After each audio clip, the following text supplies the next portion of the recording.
បើយើងបន្តទៅបាទស្ដាប់សេចក្តីរាយការណ៍មួយរបស់លោកសៅហឿនស្ដីពីជំនួបពាណិជ្ជកម្មកម្ពុជាកូរ៉េបាទគឺជាវេទិកាលើកកម្ពស់កិច្ចសហប្រតិបត្តិការផ្នែកពាណិជ្ជកម្មវិនិយោគនិងការផ្លាស់ប្ដូរបទពិសោធន៍និងស្វែងរកឱកាសថ្មីអាជីវកម្មថ្មីៗរវាងប្រទេសទាំងពីរជំនួបពាណិជ្ជកម្មកម្ពុជាកូរ៉េគឺជាវេទិកាភ្ជាប់ទំនាក់ទំនងរវាងធុរកិច្ចវិនិយោគិននិងសហគ្រិនពីប្រទេសកម្ពុជានិងសាធារណរដ្ឋកូរ៉េដែលរៀបចំឡើងដោយសមាគមសហគ្រិនវិមូកម្ពុជាកាលពីថ្ងៃទី5មិថុនានេះនៅរាជធានីភ្នំពេញក្នុងគោលបំណងលើកកម្ពស់កិច្ចសហប្រតិបត្តិការផ្នែកពាណិជ្ជកម្មវិនិយោគការផ្លាស់ប្ដូរបទពិសោធន៍និងការស្វែងរកឱកាសអាជីវកម្មថ្មីៗរវាងសហគ្រាសនៃប្រទេសទាំងពីរដើម្បីរួមចំណែកដល់ការអភិវឌ្ឍសេដ្ឋកិច្ចសង្គមនិងការបង្កើនភាពជាដៃគូយុទ្ធសាស្ត្រប្រកបដោយចីរភាពក្នុងឱកាសនោះឯកឧត្តមបណ្ឌិតសួនម៉ែកលើកឡើងថាកម្ពុជាមានទីផ្សារបើកចំហនិងមានលក្ខណៈប្រកួតប្រជែងរវាងផលិតផលក្នុងស្រុកនិងផលិតផលនាំចូលពីបរទេសក្នុងន័យនេះប្រជាពលរដ្ឋកម្ពុជាមានសិទ្ធិជ្រើសរើសទំនិញគ្រប់ប្រភេទទៅតាមតម្រូវការរបស់ខ្លួនដោយផ្អែកលើតម្លៃអនាម័យគុណភាពនិងបរិមាណដែលជាកត្តាចម្បងក្នុងការសម្រេចចិត្តទិញប្រើប្រាស់នៅផលិតផលណាមួយនោះ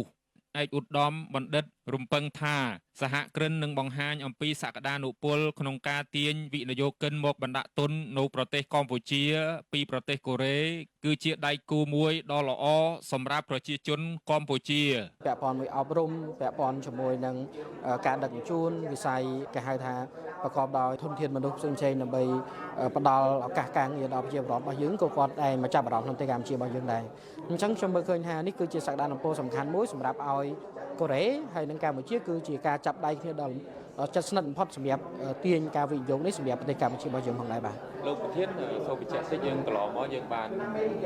មានកិច្ចពិភាក្សាឬក៏ចាប់ដៃគូជាមួយប្រទេសណាខ្លះហើយបានទទួលការជោគជ័យយ៉ាងម៉េចដែរកន្លងមកសមាគមសហគ្រិនវិមូលនៅកម្ពុជាយើងតែងធ្វើកម្មវិធីធំសំខាន់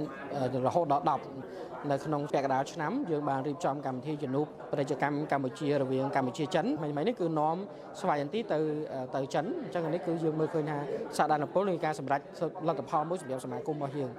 ហើយចំណុចមួយទៀតគឺយើងបានជាមួយនឹងម៉ាឡេស៊ី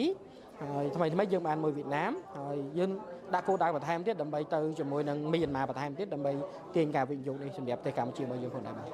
កូរ៉េខាងត្បូងជាប្រទេសរីកចម្រើននិងល្បីឈ្មោះលំដាប់ពិភពលោកខាងផ្នែកកែសម្ផស្សយ៉ាងខ្លាំងក្លាប៉ុន្តែជនជាតិនេះមួយភាគធំប្រើតែរបស់ brand មានស្តង់ដារត្រឹមត្រូវ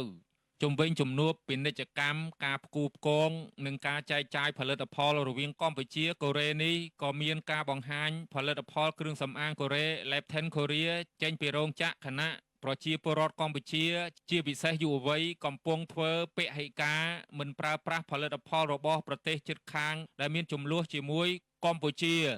요즘 뭐 캄보디아에서는 20대 분들이 화장품을 많이 사용하는 걸로 알고 있는데 요즘 뭐 K뷰티가 워낙 한국에서는 유명하니까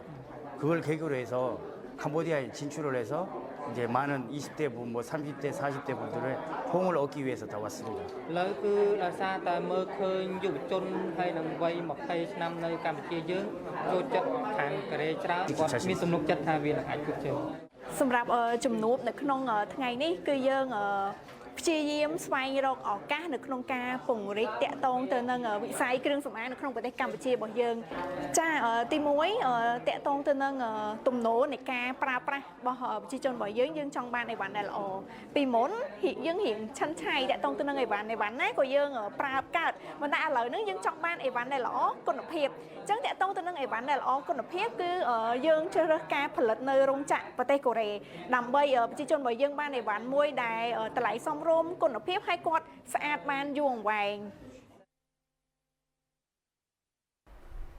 បាទអញ្ចឹងកម្ពុជានិងកូរ៉េបាទនៅតែមានទំនាក់ទំនងល្អបាទជាមួយគ្នាបាទហើយកន្លងមកយើងឃើញមានផលិតផលកូរ៉េ